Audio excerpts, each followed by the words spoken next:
Donc, merci pour cet exposé passionnant. Je vais poser quelques questions, à moins que la salle veuille en poser quelques-unes. Oui, bonsoir à tous. Je souhaiterais vous remercier pour la qualité de votre présentation. Est-ce que c'est possible, vous nous avez fait encore plus aimer Bordeaux et on souhaite vous en remercier. Je vais vous poser une question, mais avant, peut-être une petite anecdote d'un visiteur qui, voyant la plage du Palais Gallien, disait aux Bordelais qui lui présentaient « Mais qu'est-ce que vous avez été bombardé pendant la guerre ?» Et sinon, vous demandez ce que vous pensez maintenant de l'évolution de Bordeaux, la rive droite, les projets derrière la gare, ainsi de suite. Alors, je vous répondrai de manière, ce n'est pas une manière d'esquiver votre question, mais comme je suis historien, je ne suis pas urbaniste, je ne suis pas géographe. Bon. L'historien, son travail, c'est d'étudier le passé, premier élément, de le restituer. C'est aussi de donner, de fournir aux décideurs les informations sur la trame du passé. C'est l'objet par exemple de l'Atlas historique de Bordeaux. Donc donner aux décideurs tous les éléments sur le passé, la construction, l'urbanisme, et après donc c'est aux décideurs de lancer des projets et effectivement de dire comme au 19e siècle on a transformé la ville. Alors après bien sûr les goûts, les décisions ressortent bien sûr des uns et des autres. La seule chose que je peux dire en tant qu'historien, c'est que au XIXe siècle, les décisions étaient prises, nous étions dans un pays centralisé, donc les décisions étaient prises de manière autoritaire, on ne demandait quasiment pas l'avis des populations. Ça s'est petit à petit mis en place, mais c'était quand même une décision très autoritaire, venant d'en haut, soit de l'État, de la municipalité, avec l'intervention des ingénieurs, des ponts et chaussées, des architectes, et on se préoccupait peu des desiderata de la population. Maintenant, ça se fait un peu plus, je ne sais pas si c'est toujours, je ne suis pas suffisamment les dossiers de l'urbanisme bordelais aujourd'hui, n'étant pas moi-même d'ailleurs habitant stricto sensu de Bordeaux, et donc je ne pourrais pas vous répondre sur ce point. Mais disons que la ville, bien sûr, se transforme toujours, évolue, comme elle a évolué. Alors il peut y avoir parfois des monuments anciens qui disparaissent, certains qui sont conservés. Je pense par exemple à la passerelle du Saveffel. Le passé, en tout cas dans le passé, on s'est peu préoccupé, on s'est peu interrogé sur le devenir des bâtiments anciens. Je pense par exemple au 19e siècle, quand on a au moment du Second Empire percé le cours Alsace-Lorraine, quand on a fait vraiment l'urbanisme haussmannien, au contraire on était ravis, oh là, on détruit les vieilles maisons, c'est parfait, c'est extraordinaire, on va avoir de belles rues, de beaux monuments, de beaux bâtiments, sans se dire finalement est-ce qu'on ne pourrait pas garder un peu une trace du patrimoine ancien. Ce n'était pas une préoccupation qui quand même existe aujourd'hui, alors qu'elle n'était pas du tout dans l'air du temps à l'époque. Une autre question? J'ai besoin de micro, moi je voudrais poser 2-3 questions. Je commence par Saint-Seurin. On a édifié le site des archéologies. Pourquoi à cet endroit-là, spécialement? Il y a un site archéologique à côté de l'église Saint-Seurin. Je ne peux pas parler, hein. Oui, regardez, je vous montrerai que pas mal. Oui, non, oui, je peux pas. Donc on a édifié un site archéologique à Saint-Seurin. Pourquoi on l'a édifié là ou on ne l'a pas édifié ailleurs? Alors, nous sommes là dans le cadre de l'histoire médiévale. Alors comme l'a dit mon collègue, je suis plutôt moderniste. Oui, voilà. Vous savez que donc mais bon, le site de Saint-Seurin est un site très ancien, paléo-chrétien, où il y avait donc, alors qui est lié en partie à l'extension de la ville à l'époque romaine, mais au début, à la période de la grandeur du Burdigala romain, quand la ville n'était pas encore enserrée dans ses remparts. Et donc il faut imaginer que, alors que dans la première gravure que je vous ai montrée, Saint-Seurin est à l'extérieur, c'est à la campagne. Ça a toujours été la campagne. Mais c'était à la périphérie de la ville, à l'époque de la ville du Premier et du Second Empire. Bon. Quand ensuite la ville s'est rétrécie, au moment des invasions, 3e, 4e siècle, etc., que les Bordelais, comme beaucoup de citadins de la Gaule, ont décidé de se protéger et qu'ils ne pouvaient pas protéger une telle superficie. En plus, il y avait le contexte économique a dû sans doute faire diminuer la population, l'activité économique, donc on avait moins besoin de place. On a utilisé les bâtiments, les maisons, les restes des pierres pour édifier les remparts correspondants, cour Alsace-Lorraine et cour de l'intendance. Et donc, une grande partie, le palais gallien, les nécropoles se sont retrouvées à l'extérieur.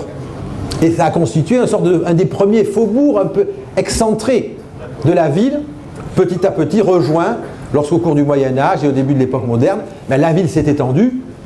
On a rattrapé la partie extérieure, mais qui au départ était à la périphérie, elle n'était pas totalement isolée.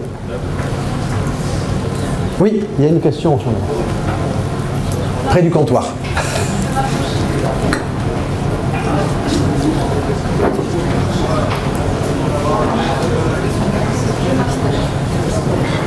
Merci beaucoup. Je ne suis pas bordelaise et c'est vrai que ça éclaire vos regards sur la ville. Ma question, quel a été le traitement de la délinquance? Je suis très surprise de voir que sur Bordeaux, on ne retrouve pas ces prisons fin 19e, triptyques, comme on peut retrouver dans beaucoup de villes. Est-ce qu'elle a existé? Est-ce qu'elle a été détruite? Qu'est-ce qu'il y avait comme lieu pour, Alors, oui, il y avait Alors, les prisons, il y en avait un certain nombre.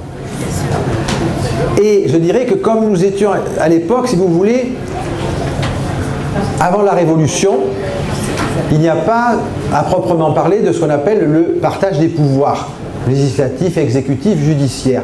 Et donc, en quelque sorte, chaque institution qui est chargée d'appliquer une législation, une réglementation économique, politique, religieuse, est chargée en même temps de sanctionner ceux qui ne la respectent pas.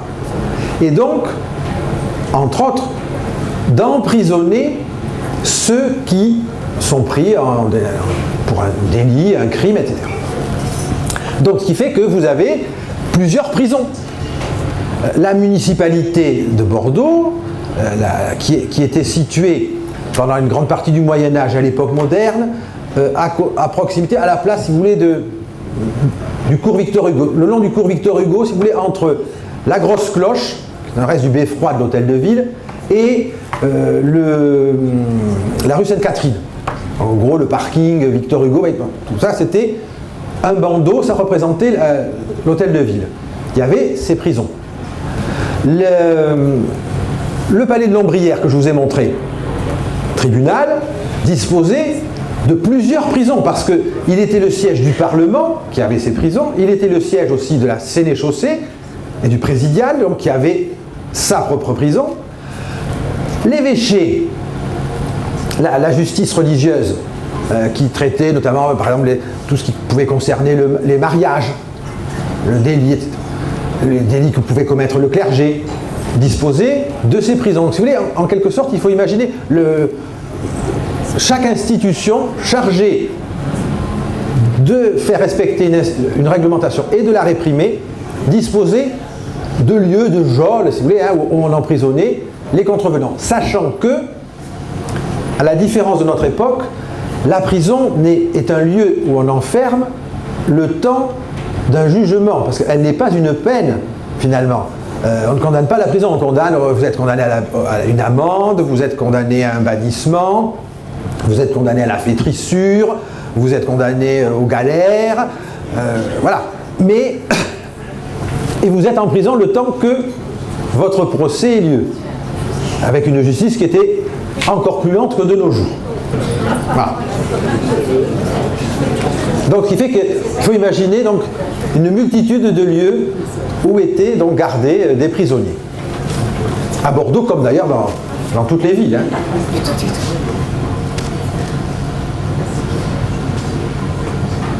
Oui, bonjour. Je voulais revenir sur les jardins. Vous avez l'air d'avoir un peu de matière suite au journal que vous avez lu.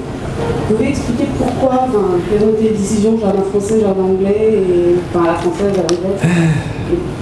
Alors, hop. Non, on va revenir. Alors, Bordeaux donc, a eu un jardin à la française et est passé au jardin à l'anglaise au milieu du 19e siècle. Bon, c'était déjà un petit peu la mode, je dis une mode qui était déjà commencée un petit peu avant et qui partait donc, qui est l'esprit inverse, si vous voulez, de l'esprit du jardin à la française. La française voulait dans l'esprit Louis XIVien, pour simplifier, hein, symboliser l'homme qui domine la nature, qui dompte la nature et qui lui donne ses indications. Tandis que le jardin à l'anglaise, qui vient donc d'Angleterre, mais qui se veut lui-même un jardin inspiré des jardins orientaux. Hein, les jardins chinois, japonais, puisque dans les premiers jardins à l'anglaise en Angleterre, il y a des pagodes, c'est le goût de l'Orient qui est passé par l'Angleterre et qui ensuite est adapté. Veut au contraire montrer la nature qui triomphe, qui l'emporte sur l'homme et qui permet donc justement de quitter le cadre de la ville très, vous voyez, avec ses rues rectilignes, son urbanisme maîtrisé. Au contraire, on retrouve un peu la campagne. On essaie de reconstituer la campagne, les formes désordonnées que l'on peut retrouver dans la vraie campagne.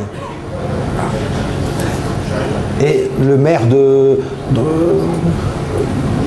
Antoine Gautier avait l'air d'apprécier beaucoup de l'Angleterre dans ce qu'il écrit, hein, dans un certain nombre de ses passages de ses lettres. Beaucoup la reine Victoria. Oui, il y a encore une question par là. Qui a eu l'idée là de détruire le cloître à côté de la cathédrale Saint-André et de faire l'ouverture du cours Alsace-Lorraine? Parce que ça, on va au musée d'Aquitaine et c'est très bien expliqué, mais l'explication manque d'anachronisme, parce que pourquoi ça a été décidé là alors qu'on aurait pu le faire ailleurs? Pourquoi? Et pourquoi on a supprimé ce cloître? Parce qu'il avait l'air très très beau pour l'époque, hein. Ça représentait quand même quelque chose. Tout à fait. Alors c'est la même époque, c'est le Second Empire. Voilà. Nous sommes sous le Second Empire, c'est l'urbanisme haussmannien. Haussmann n'est pas resté très longtemps sur Bordeaux, hein, parce que finalement il a été amené à Paris très vite, il est resté jusqu'en 1853. Et l'essentiel des transformations, de la destruction, de l'alignement des rues, de l'élargissement des rues, a été l'œuvre d'une part d'Antoine Gautier, hein, donc qui a été maire de 1849 à 1860, l'œuvre également de Castéjat, de Brochon, qui ont été ses successeurs. Et donc, il faut imaginer, si vous voulez, que quand on regarde les vieux plans, là, quand on regarde les vieux plans de Bordeaux, il y avait à la place de l'actuelle cour Alsace-Lorraine un ensemble de petites ruelles étroites et tortueuses qui n'étaient vraiment pas pratiques. Et on a donc décidé d'ouvrir le lien donc, depuis la mairie, depuis la place de l'hôtel de ville, jusque vers le port, par une grande percée comme on en faisait à la même époque à Paris. Et c'était donc, comme il y avait déjà le cours de l'intendance, qui avait déjà, si vous voulez, cette forme rectiligne, bien, ça permettait de faire un pendant qui rejoignait directement la cathédrale. Alors bien évidemment, il fallait aérer, et on considérait que les vieilleries, les vieux bâtiments n'étaient plus dans l'air du temps, encombraient la place, et donc on en a profité. Et on voit d'ailleurs, il y a beaucoup de rues qui ont été à ce moment-là alignées, et il y a régulièrement donc, des réunions du conseil municipal, des commissions, les architectes qui... Donc c'est l'héritage de l'haussmannisation du Second Empire. Est-ce qu'il y a des témoignages qui nous montreraient l'histoire, l'importance de l'histoire trouble de Bordeaux quant à l'esclavage, l'histoire presque économique? de Bordeaux sur ce sujet-là de l'esclavage. Alors, donc pour ce qui concerne donc l'esclavage, donc ça a été, vous savez, un sujet qui n'a pas été longtemps étudié ou de manière pas très approfondie. Ce sont les extérieurs qui ont un peu lancé le débat, notamment les historiens nantais, puisque souvent on disait ah oui mais de toute façon c'est Nantes, et c'est vrai, qui est vraiment la ville principale, mais ce sont des historiens nantais qui ont commencé à travailler sur la question à Bordeaux. Bordeaux a été une ville qui a fait moins de traites que La Rochelle ou Nantes, pour la France, que Liverpool, n'en parlons pas, mais qui par contre a bénéficié indirectement de la traite, puisque donc les négociants bordelais, quelques-uns à la fin du XVIIIe siècle, c'est surtout ça se fait à la fin du XVIIIe siècle, les Bordelais prennent le mouvement quand c'est déjà largement fait à La Rochelle et à Nantes, mais par contre ils ont bénéficié dès le départ des produits exotiques, puisque la réexportation du sucre, de l'indigo, etc., provenait de plantations qui étaient travaillées, je dirais, par les esclaves, apportées aux Antilles par les bateaux rochelais, malouins ou nantais. Donc, si vous voulez, en quelque sorte, moi je considère Bordeaux a bénéficié en priorité indirectement de la traite par la main-d'œuvre, mais elle ne l'a pas transportée, si ce n'est à la fin, dans les dernières années du XVIIIe siècle, dans la deuxième moitié du XVIIIe siècle, c'est là véritablement que Bordeaux se lance dans la traite, alors que Rochelais et Nantais l'avaient fait bien auparavant. Oui. Bonsoir, M. Coste. Une petite question, on a fait le tour de tous les bâtiments de Bordeaux, enfin des bâtiments assez prestigieux à Bordeaux. On a oublié peut-être de parler d'un bâtiment qui est aujourd'hui le siège administratif de Bordeaux, le Palais Rohan, qui existait déjà.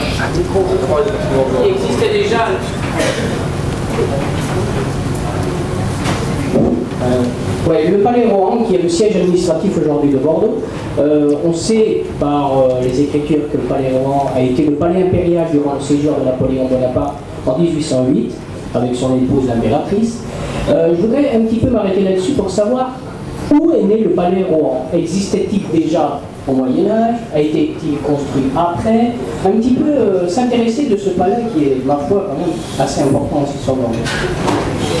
Alors, le Palais Rohan existait avant le Palais Rohan, mais bien sûr il ne s'appelait pas le Palais Rohan, c'était le palais de l'archevêque.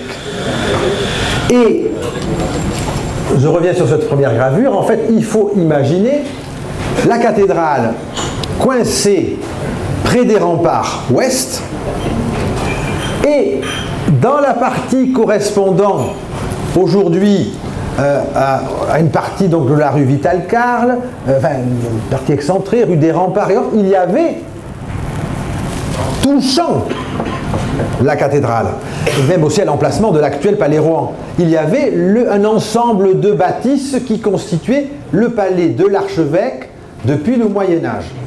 Mais c'était un ensemble un peu disparate, pas du tout fonctionnel, et c'est pour cela que Monseigneur de Rohan, archevêque, a décidé de faire détruire ce vieux palais pour construire un palais dans le style donc, du XVIIIe siècle, et qui est donc devenu le nouveau palais de l'archevêque.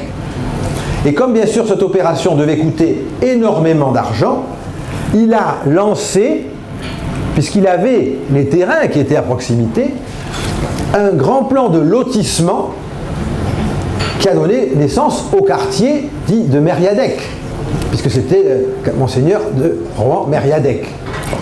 Et avec l'argent, la vente des lots pour la construction des maisons, on a pu édifier le nouveau palais de l'archevêque, qui ensuite bien sûr a été confisqué au moment de la Révolution, qui a été affecté à diverses fonctions jusqu'à ce que sous Napoléon, effectivement, on décide de le transformer en palais impérial, c'est-à-dire en résidence de l'empereur au cas où il viendrait à Bordeaux.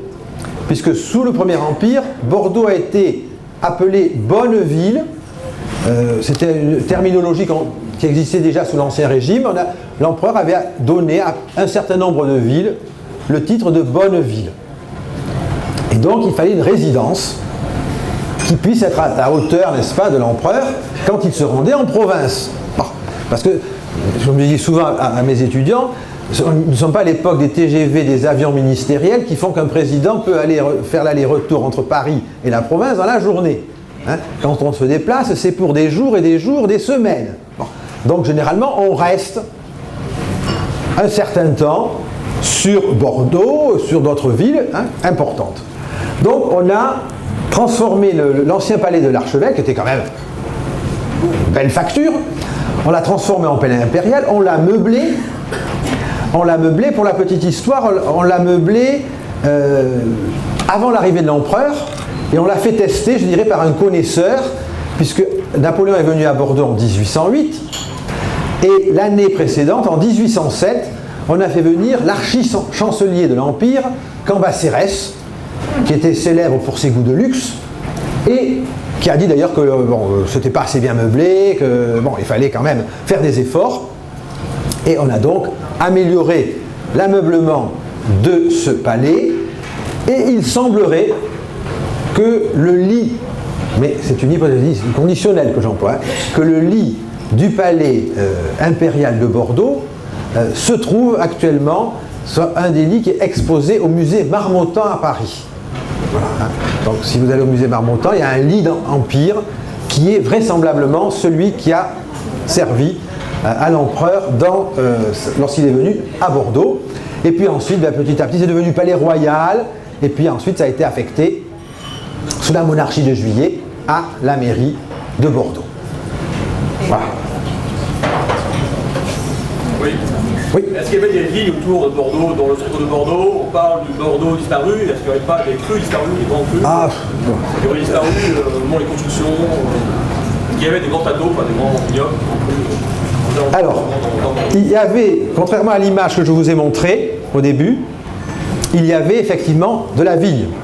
Et beaucoup de vignes, notamment sur les bords de la Garonne, les vins de Palu, qui étaient vraiment très très importants à l'époque, et de l'autre côté d'ailleurs de la Garonne, à la Bastide, etc. Il faut imaginer tout la Bastide complètement recouvert par les vignes, avec quelques petites maisons de campagne des Bordelais. Donc il y avait des vignes, des marécages au nord, Bruges-le-Bouscat, Blanquefort, c'était vraiment des zones très, très marécageuses, quelques îlots de viticulture, et si vous voulez, donc une grande partie des Bordelais consommaient le vin produit par ce vignoble, qui était un vin qui n'était pas de très très grande qualité. Bon. Il y avait toutefois quand même à l'extérieur, un peu plus à l'intérieur des terres, des vignobles de plus grande qualité, et notamment à Pessac. Et le château Aubryon. Si on évoque les premiers grands vins avant le Médoc, il y a le château Aubryon qui appartenait à la famille de Pontac, qui avait progressivement, à partir d'une petite propriété, étoffé son domaine. Et vous savez, donc, ce sont les Pontac qui ont lancé la mode des vins de Bordeaux en Angleterre. Enfin, la mode des grands crus, parce qu'il y avait déjà des vins depuis le Moyen-Âge qui partaient vers l'Angleterre. Et notamment, les Pontac ont ouvert une boutique à Londres où on venait boire le vin du Aubryon. Et comme disait un Anglais dont le nom m'échappe à l'instant, qui a écrit ses mémoires, on venait boire du O'Brien. Hein?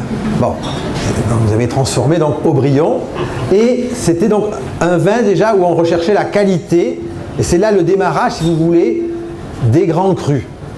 Mais nous sommes là sous le règne de Louis XIV. Donc on est aux années 1660. Vraiment, on voit comment le démarrage, la recherche de la qualité qui va se poursuivre dans les grands châteaux viticoles du Médoc. Alors que, par exemple, au début de l'époque moderne, parmi les vins qui étaient très appréciés, vous aviez les vins de Blaye. Les vins de Blaye étaient très très appréciés au début de l'époque moderne. Plus que les vins qui entouraient juste Bordeaux, ou que le Médoc. Où il y avait d'ailleurs relativement peu de vignes. Hein. Le paysage que nous voyons aujourd'hui n'est pas celui que voyaient les Bordelais ou les Girondins du XVIIe siècle. Hein. Dans le Médoc, il y avait beaucoup de champs de blé. Hein.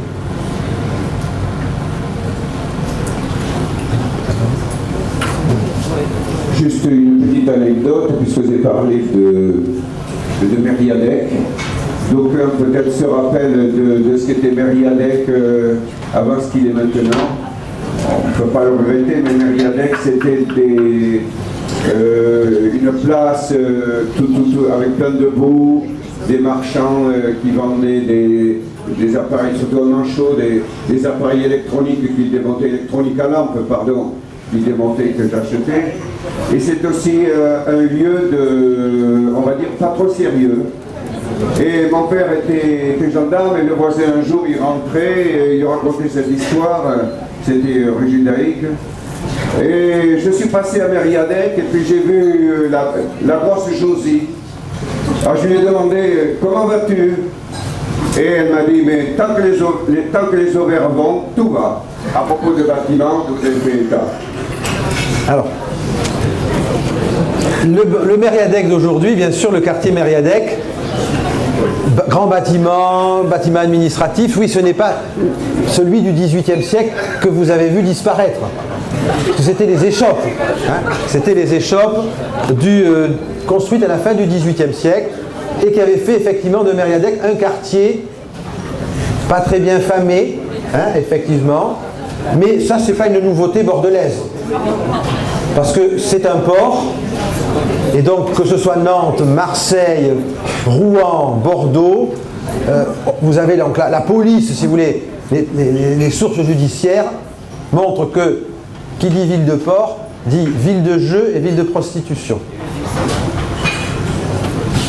Quand on va au musée d'Aquitaine, je reviens pour ce monsieur-là qui a dit un truc extraordinaire, magnifique, moi j'ai adoré. Ah, la grosse Josie, ça me plaît beaucoup. Voilà. Et quand on va au musée d'Aquitaine, donc le quartier Mériadec, on dit qu'avant il y avait des maisons, on appelle ça des maisons de tolérance. Hein. Voilà, donc tolérance, on ne va pas rentrer dans le sujet, ça veut bien dire ce que ça veut dire. Moi j'ai quelque chose à vous poser. Pourquoi on dit, parce que moi je suis bourguignon, hein, je ne suis pas fonctionnaire. Pourquoi porte de Bourgogne, porte caillou? Voilà. Est-ce que c'est par rapport Alors pour la porte caillou, c'est un terme donc issu du Moyen-Âge. Pour la porte de Bourgogne, je réponds plus facilement parce que je suis moderniste. C'est en référence au duc de Bourgogne. C'est les ducs de Bourgogne, tout à fait. C'est pour titrer en fonction donc, de la famille royale. Donc on titre pour le duc de Bourgogne. Tout à fait. Vous retrouvez ça dans votre ville, hein, de toute façon. Hein. Et autre chose, Bordeaux ne s'est pas toujours appelé Bordeaux. Avant, ça s'appelait Bourdeaux. Oui, c'est la prononciation de l'époque. Et puis après, petit à petit, on est dans un pays gascon. Hein. Et puis petit à petit, l'orthographe officielle l'a emporté. Mais dans les textes de l'époque, Bourdolx, avec un L, sans L, Bourdeaux, avec un S et pas un X. Vous savez que l'orthographe n'est pas véritablement fixée, et donc c'est la prononciation qu'on écrit, et que donc finalement l'orthographe ne se fixe qu'au XIXe siècle, véritablement. Merci à vous tous, un grand merci à Laurent Coste.